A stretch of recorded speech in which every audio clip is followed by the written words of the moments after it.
రాష్ట్రంలో కరువు పరిస్థితులు నెలకొన్న నేపథ్యంలో రైతులు తీవ్ర ఇబ్బందులు పడుతున్నారన్నారు మండలి చైర్మన్ గుత్తా సుఖేందర్ రెడ్డి.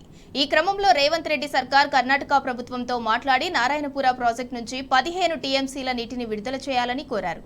తద్వారా ఎండిపోతున్న పంటలను కాపాడటంతో పాటు తాగునీటి సమస్యకు పరిష్కారం లభిస్తుందని చెప్పారు.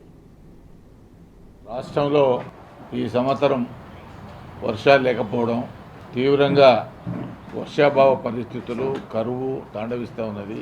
సాగర్ ఆయకెట్ కింద ఏఎంఆర్పి కింద క్రాప్ హాలిడేస్ ఇప్పటికీ ఈ క్రాప్ ప్రకటించినప్పటికీ బోర్ల కింద కొంత సేద్యం చేసుకున్నప్పటికీ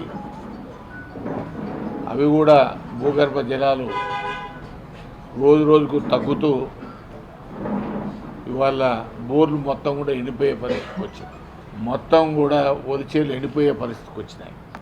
రైతులు ఆవేదనతోనే వందల కొద్ది బోర్లు వేస్తూ ఉన్నారు. రాష్ట్ర ప్రభుత్వం ఇప్పటికైనా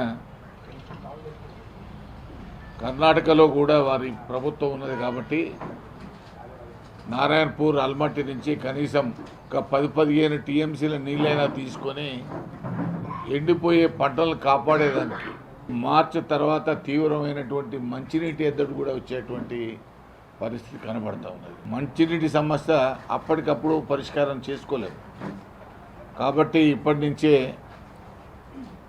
మంచినీటి సమస్య పరిష్కారం కొరకు వేసిన పంటలు కాపాడుకోవడానికి ప్రభుత్వం నడుము కట్టాలని చెప్పి విజ్ఞప్తి చేస్తా ఉన్నారు.